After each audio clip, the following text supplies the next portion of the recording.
Those who have visited the Fort Worth Stockyards have probably walked past these cracked red brick walls.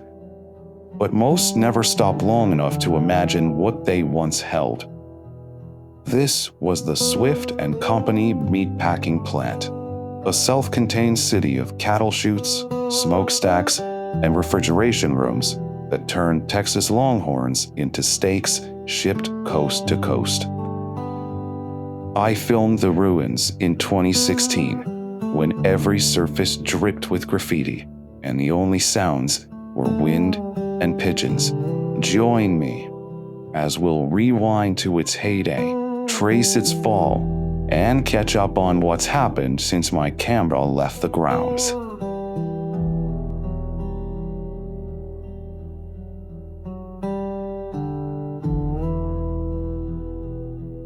At the turn of the 20th century, Fort Worth had the livestock, but railroads needed a guarantee that herds would be processed fast.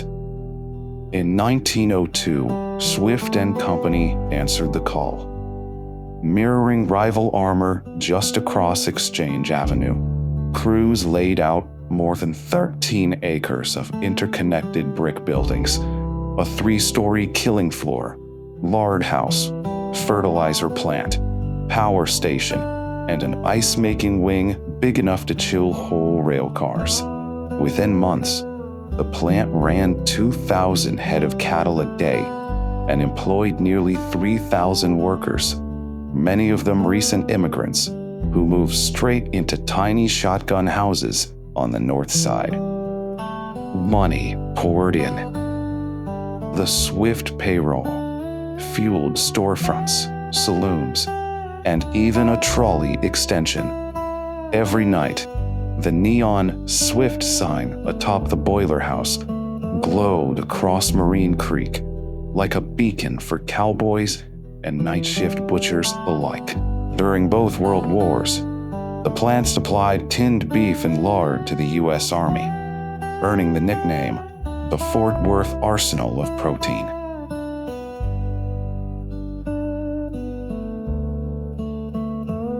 After 1945, the economics of meatpacking started to shift.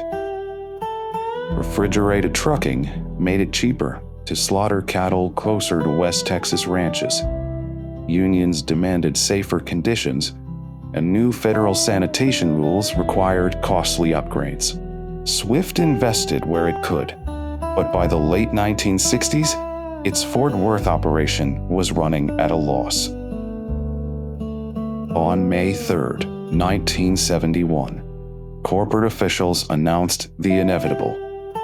The plant would close within 30 days. When the final steam whistle blew, 3,000 jobs gone in an afternoon, and a 69-year chapter of North Texas industry snapped shut.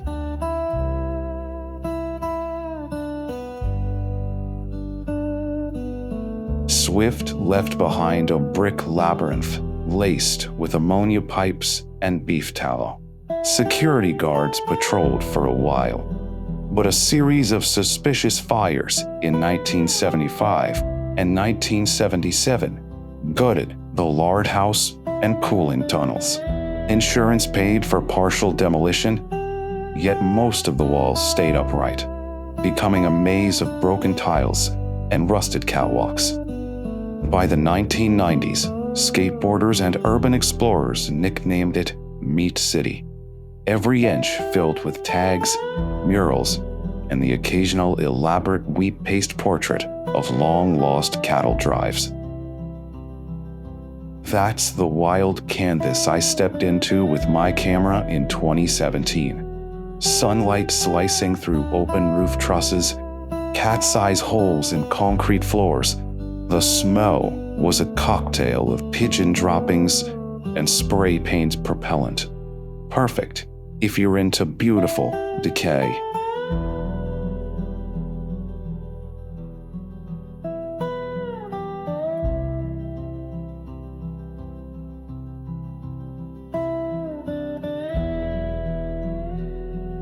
While explorers treated the complex like an unofficial art park, developers eyed the real estate. The Stockyards Heritage Master Plan gained traction, and demolition permits started to hit City Hall.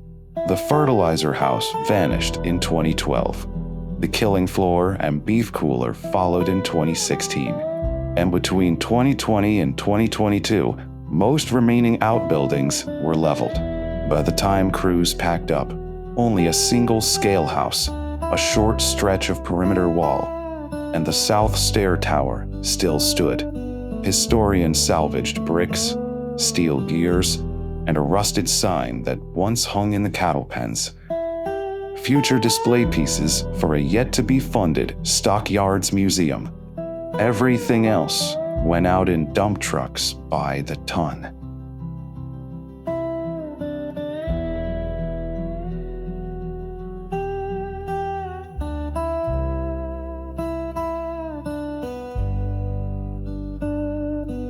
Today, you'll find a graded lot behind chain-link fence. The last two protected structures, both recorded Texas historic landmarks, sit idle while architects sketch reuse options. Plans filed with the city show a mixed-use district. Boutique hotel rooms carved into the old scale house, ground floor food halls, and a pedestrian plaza where the power plant once rattled. The timeline keeps sliding, but developers say exterior stabilization should start late 2025, with new construction rising in phases through 2028. Critics fear the project will sandblast away every scar, turning gritty history into theme park nostalgia. Preservationists counter that saving even a sliver is better than losing the site to parking lots. For now, the compromise is simple. Keep the last brick witnesses upright and weave their story into whatever comes next.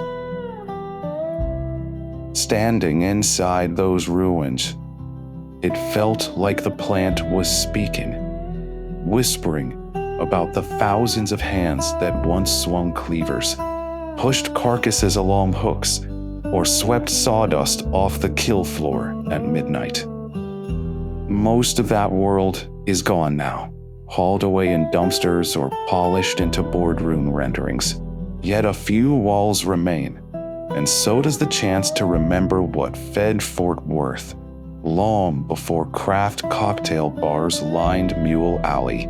The next time you wander the Stockyards and glimpse that lonely brick tower, think of the river of cattle that flowed through here, the graffiti that reclaimed it, and the uncertain future still rising from the dust. The story of Swift isn't just history. It's a reminder that cities grow by devouring the past, and sometimes, if we're careful, by preserving just enough of it to savor the flavor.